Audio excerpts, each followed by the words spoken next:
Hi guys, I'm Johnny Neal from Kiai Fitness, and today we're going to be looking at the kettlebell clean. Now the kettlebell clean would probably be the next move after the swing that I would teach my clients in order to start them on their strength training journey with kettlebells. It's an explosive movement through the hips, the lower back and the shoulders, which also requires a lot of static strength within the arm and the shoulder and the chest. So it's a great exercise for overall strength training. Okay guys, so here's our 24 kilo kettlebell, and much like the kettlebell swing, we want to come back into our deadlift position. So from here, we're going to push our hips back. Hopefully you're familiar with this position now, having worked the kettlebell swing for some time. We're going to take hold of our kettlebell, and what we're going to do is we're going to pull it back, get that initial momentum from it, and as with the kettlebell swing, we're going to project our energy upwards. Okay?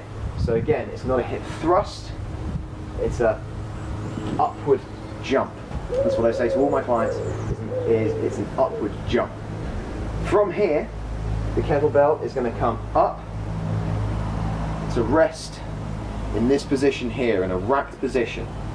Okay, so let's go through that motion. So from here, come down, and then pull up. So from here, rather than just pulling this way, which could lead to the kettlebell coming too high or potentially even going over the head, what we're going to do is try and keep our elbow nice and close to our body, just so we're hinging at the elbow and keeping the shoulder nice and locked.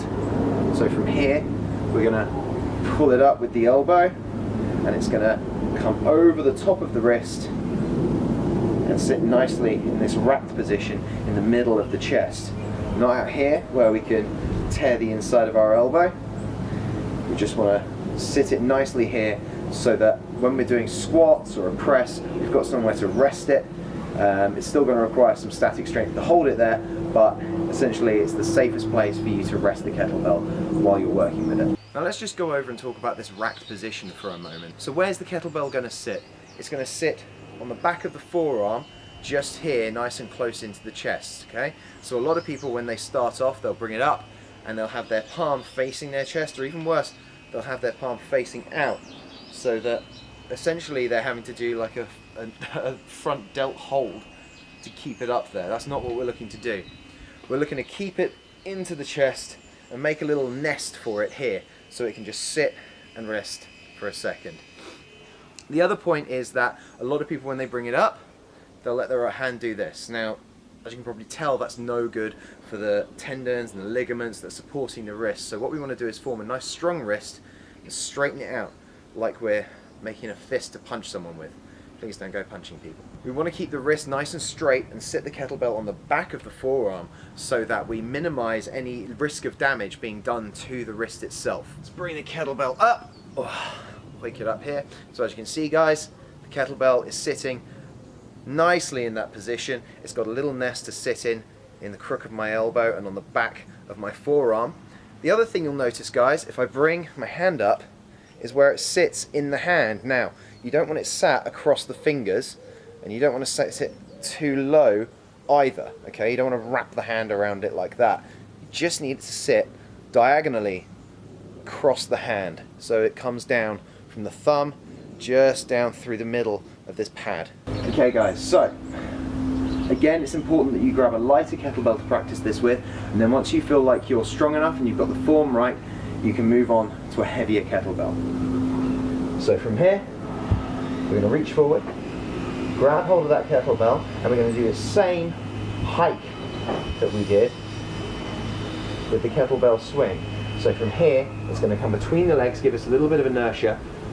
From there, we're going to project our body upwards, bring it up into that racked position, and then bring it down. So from here, pull back, and up, down, up, up. Now you notice, between these, I'm taking a little pause at the top. That's so that I can make sure that my body is nice and solid, my core is engaged, and I can prepare for the next repetition. Okay, that's really important that you take that time before you commence each rep. You don't want to just bring it up and then throw it back down again. Bring it up, throw it back down again. Also, what I'm doing is I'm solidifying my position up here to get a little bit of extra strength in my shoulder and my chest. Obviously guys, this kind of training comes with risks, so if there are any questions that you'd like answered that we haven't addressed in this video, please feel free to comment below and we'll do our best to answer, or drop us an email or a message. Okay guys, thank you very much for watching. If you enjoyed this video, please remember to like and subscribe to our channel. You can also check us out on Facebook and Instagram, and I'll be back soon with a brand new video guys. Thanks for watching.